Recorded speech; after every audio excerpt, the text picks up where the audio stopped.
RM Sotheby's is the world's largest collector car auction house by total sales. They are the preeminent market maker of high-quality collector cars and collections, regardless of size or complexity. By working in partnership with the Sotheby's team and its network of 80 offices in 40 countries, RM Sotheby's has established the largest client network of any collector car auction house in the world. Join the RM Sotheby's family by connecting with one of their car specialists at rmsothebys.com or contact me directly at GStanley at rmsothebys.com.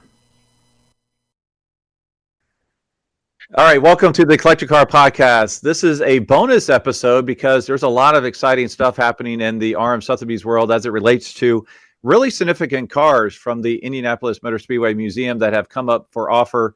Once in a, you hear once in a lifetime a lot, but this car has been in the museum since I believe shortly after it finished racing in the late 1960s. So quite an opportunity for what an incredible special car. And yes, I do judge Ferraris, but I am not a 250 LM expert and I am not an automotive historian, but I have one here with me. So I'd like to welcome Ken Gross. Ken, how are you doing today? Good morning, Greg. Just great. Thanks. Well, I appreciate it. You're becoming quite the guest on the Collector Car Podcast, and that's only because you are such an automotive expert and such a nice guy. So I appreciate your time today. Thank you. So this car is quite special. 1964 Ferrari 250 LM. It ran at Le Mans. It was the overall winner, 1965 24-hour Le Mans. I know I can read the bullet points off of any sort of catalog ad, but I know you know this car better than I do. And I just thought maybe could you share with why is this car so special? What are your thoughts on this car? Do you have any history with the car? Just kind of the overall story of this car from a historian's perspective. Well, this is a 250 LM. Ferrari serial number for it was 5893. The 250 LM was basically the successor to the 250 GTO. It's a mid-engine car. It has essentially the same 3.3 liter engine. It's technically a 275, so they made 32 of these. The first one was a 3-liter car, and all the subsequent ones are 3.3 liters. And this car was owned by the North American racing team, Luigi Chinetti. And by the way, let me back up and say that Ferrari wanted the FIA to homologate these cars, but he never made the 100 cars that were required to do so. So it had to race as a prototype and initially. At Le Mans in 1965, Luigi Chinetti entered his team. His drivers were Jochen Rindt, who was probably the first posthumous Grand Prix champion. He died in the season that he won. And Maston Gregory, a young guy who was better known as the Kansas City Flash, bespectacled, as you say, but a wonderful driver and a real diminutive guy who was famous for saying that he'd rather jump out of a car than have it roll over and burn up and so forth. But these were two very, very good drivers. And the NART team felt they had a pretty good chance, but they had other cars that were faster. This car was really not supposed to win the race. What they wanted to do was have it be the hare and hounds kind of thing, where it would get out in front and set a very fast pace. Might not last the whole race, but it might cause some of the competition, like Ford GT40s, to burn up. But it kept running, and it had some problems, and they had one very long pit stop. But Luigi Chinetti Sr., who I interviewed many years ago, said that they didn't really expect that it was going to win, and he recalls going to the tire pile. There were a certain number of tires, and going back and looking at some of the tires they had discarded to see if they could put them back on the car because it kept running. The other Ferraris dropped out one by one, and when the race, and during the race, and there's a lot of interesting stuff that happened with this car. Maston Gregory and Jochen Rindt were the drivers, but an American driver named Ed Hugas, at one point they couldn't find Rindt, so they put Hugas in the car. They weren't supposed to do that because he wasn't officially registered to drive it. So some accounts that you read mention that Ed was one of the drivers, but had it been formally known, the FIA would probably have disqualified the car. But I believe there were three drivers, and at the end of the race, this car averaged 120.9 something miles an hour for the 24 hours, which is pretty extraordinary. And it won. And a Ferrari would not win Le Mans again for 58 years. Wow. So part of the significance of this car, I mean, 32 of them made. That's fewer than GTOs. Phenomenal racing history, Le Mans winner. And then it became the property of the Indianapolis Motor Speedway, Tony Hulman, who had some wonderful cars for many, many years. And now it's up for sale, and people are speculating, it's rarer than a GTO. What could it possibly go for? So I don't know what RM's estimates are. Maybe you know, Greg. Yeah, the estimate's north of 25 million euros, which I think I did the math, and that was like $32 million. So it's really fascinating, because how do you put a price on history? This is kind of the car that made Ferrari. Is that correct? I mean, it was more successful than the GTOs. Well, it's, I mean, statistically, the GTO won a lot. GTOs won a lot of races, and so did these. And I honestly don't know the exact number comparison, but this was a technically more updated car. Some people think they're even prettier. I don't share that opinion. I'm still a GTO fan, but it was technically much more advanced because of its engine location, a little bit faster, a little better aerodynamics.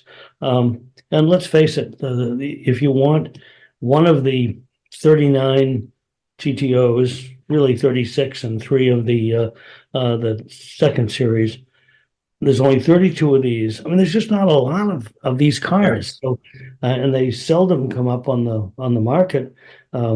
So if I were guessing, I think somewhere in the 25 to $35 million range is probably right. I don't think we believe there's been a GTO sale in the mid 60 million range.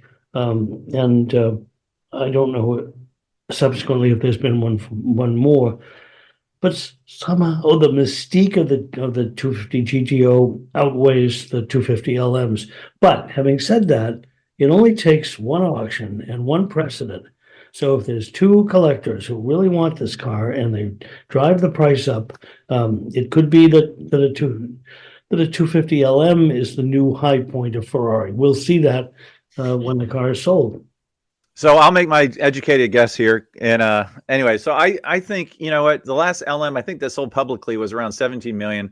So you figure in with the exchange rate, this is probably double that. So I think that's a fairly conservative good ballpark for RM to put out there. I'm going to say it's going to go a little higher. I'm going to say it's going to hit 40 million. I think the GTO, there's a GTO club. A lot of people don't know this. Like if you have a GTO, you're invited to this tour. You're not invited to this tour if you have an LM. And so I think that really, honestly, is one of the reasons the GTOs are, you get into this exclusive club. And I think the GTOs may be a little bit more user friendly when you're trying to drive it down the road. These LMs usability might be a little bit harder. And I agree with you. I think the GTOs are prettier, but this is a rear engine, crazy, 12-cylinder beast. Really, really beautiful car. I love what you said, though, that this car was not meant to win. It basically was out there to wear the other ones out. Let's put a fast lap. Let's be, like you said, the rabbit out there. You know what? Yeah. Let's run the race as fast as we can. The car blows up. But you know what? We had the other cars. We forced the other cars, the Ford GT40s, to run fast, and maybe they'll blow up before the rest of our cars, And it's amazing, like you said, that they ran out of tires or whatever, and they need to see, hey, we need to keep this thing going. And it continued to go. Now, one thing I heard, and let me know if you know this or not, but the reason it was donated to the museum was that at the time, Ferrari didn't want the car because it wasn't a factory race car. It was a a privateer. Have you heard anything about that? I, Like why it was gifted? well, it was a privateer because Canetti represented Ferrari in North America, but I honestly don't know the origin of how it got there. I will say that Tony Hallman managed to get some pretty amazing cars, like the W196 Mercedes that they're going to be selling. He was a very respected figure in the auto world. He had all of Rudy Caracciola's trophies. An amazing display, and they still have those at the Indy Museum. But your listeners are probably aware that you'd think to yourself, well, why would they sell this? Why would they sell that Mercedes?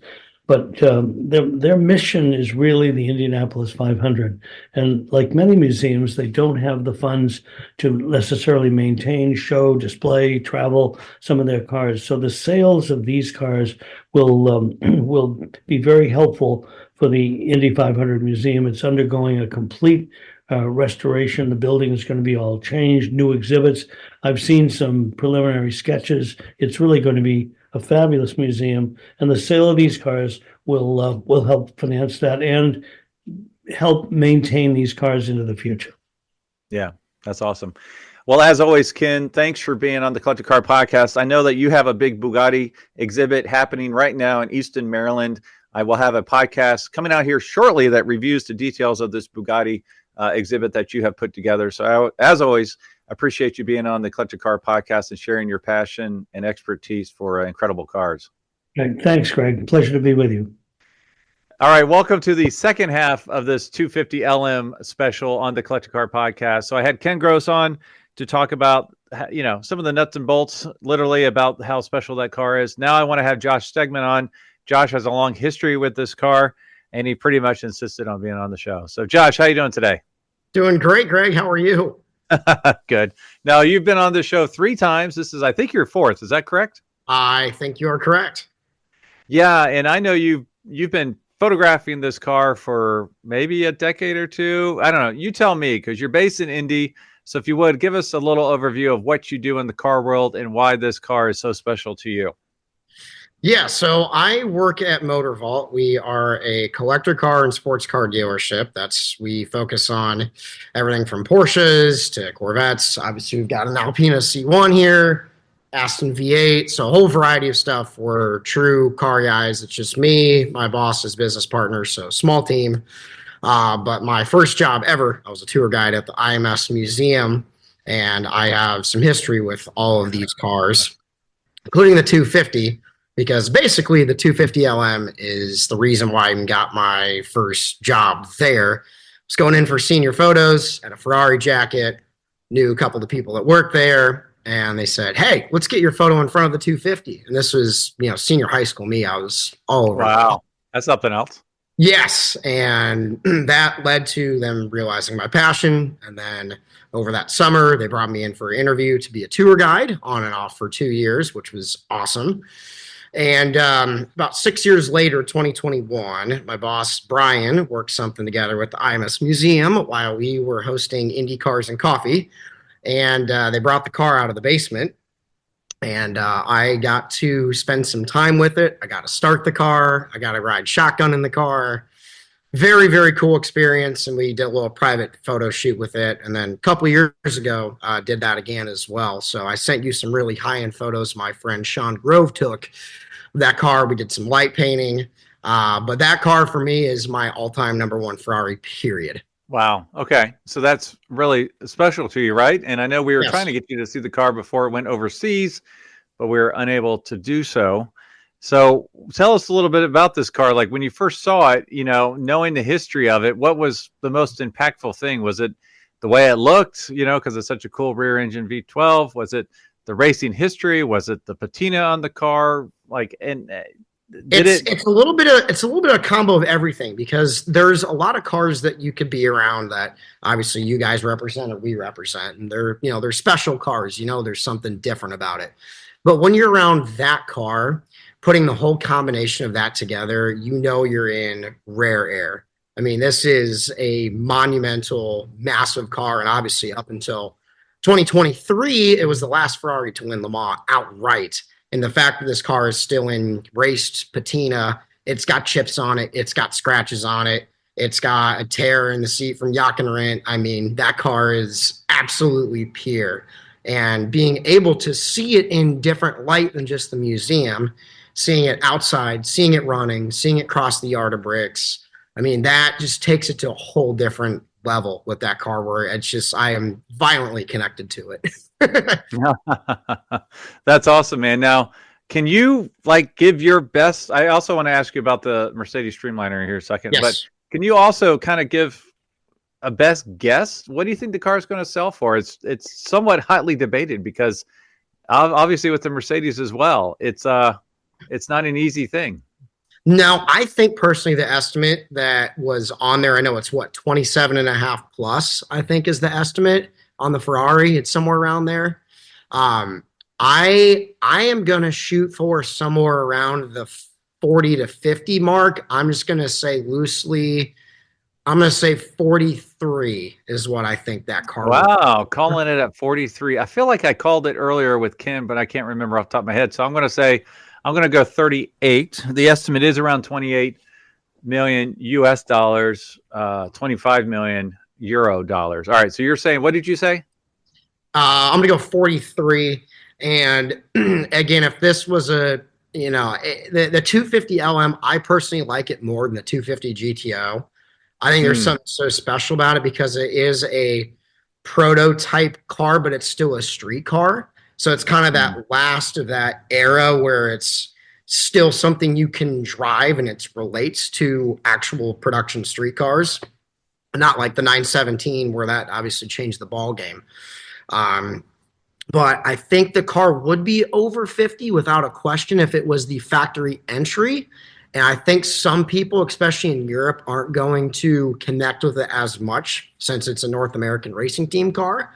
But I think the US buyers who are serious Ferrari collectors are going to go crazy for it. So that's why I'm seeing it higher than the 2830, but not over 50. Interesting. I had this conversation with Ken just a little earlier, but it is interesting because you think about the GTOs, 36 traditional GTOs, 3 prototype cars, including the 330 LM that sold for $52 million. Pretty interesting because there's a GTO club that people want to be a part of. There is not a 250 LM club that I'm aware of, and I think it's a little bit hairier on the street than a GTO is. Yes. So it is curious. It will be very curious to see what happens. Now, tell me, were you in love with the LM more than the Streamliner, or did the Streamliner capture your attention as well? It does. It's just, it's two completely different cars. So you've got the LM, which is a car that can be street driven. And it's a car I have a personal connection with. When you look at the Streamliner, though, I mean, it's art on wheels, and it so happened that the greatest of all time, one of the greatest of all time, Fangio drove it. And being from Indy, I relate more to the open wheel Indy cars. So being the fact that it is a Grand Prix car that should be open wheel, it's kind of really cool that it breaks the kind of bends the rules, because there really weren't any other cars like it. So it captured me, but for me personally, obviously I have the story with the LM, but I've always loved that Streamliner. I mean, it's kind of one of those where if you walk into a big art museum and there's a Monet, I mean, it's kind of what you get. It's just like, oh my God. Right. Awesome. Well, awesome. So do you want to put a number on the Streamliner as well? Yeah, I think you and I talked about that before. I'm going to go 72. 72. Okay. I think I went 78. I can't quite remember offhand. Too many numbers thrown around here. So you and I are normally pretty close. We're normally within about 10% of each other. Right. Well, cool, man. Anything else you wanted to mention about the LM? I think it might be fun to have you on when we cover the rest of the cars for the Moto Miami sale. Anything else about the LM? Yeah. I just really hope personally the car stays stateside. I want to see that car again. I hope to see it, exercised and shown like the IMS Museum did. And I will want to do a shout out to my friends at the museum, and it's going to be very exciting the start of April, they unveil and open up the new museum, which looks exactly the same from the outside, but the inside is completely different. I believe it's about a 90 million renovation. And Wow. again, the whole point of why they're selling these cars is they're pretty much keeping it straight to Indy 500, IndyCar, Indiana built cars, and anything related to the Motor Speedway. So with them shifting their goals and their ideas, I mean, I personally, it's sad to see that car go, but I understand it, and they got their enjoyment out of it. And hopefully the museum gets some more winners in, and maybe some Jeff Gordon cars, since they don't have any Gordon or Stewart cars, and be cool to see that go up. You actually just kind of answered my next question is, are there cars that you've wondered for years, why are these cars not in the museum? You just mentioned Gordon, Stewart. What other things? Any older Indy cars? You're like, I mean, I know there's a couple of the Indy race winners in the teens that are in other museums. Any particular one or two that you're like, man, we really need to go after that car? I mean, I know, obviously one of, I know the 75 Eagle, the Bobby Unser car. That car is privately owned down in Florida, I believe. And I think Gordy Johncock's car is privately owned as well, the 73 winner. I mean, cars like that would be great, but I think just cars that are important to like the history of the change of the Speedway. I know that they'll never sell it, but Cummins has the 52 diesel that was four-wheel drive and turbo diesel. So it knocked off a lot of check marks for, first of. So cars like that would be great to add. Just something to kind of tie in all bits of history, and actually some modern Indy cars, because they really don't have any. So the last two generations of a couple of those cars would be good as well. Well, you said, Cummins diesel will never sell it, but a lot of people thought Indy would never sell these cars. Correct. So you never know. Everything's for sale at the right price. Yeah. All right, buddy. Well, what's the way our listeners can learn more about you and Motor Vault? Yeah, so we've got a website, motorvault.com. You can find all of our current offerings.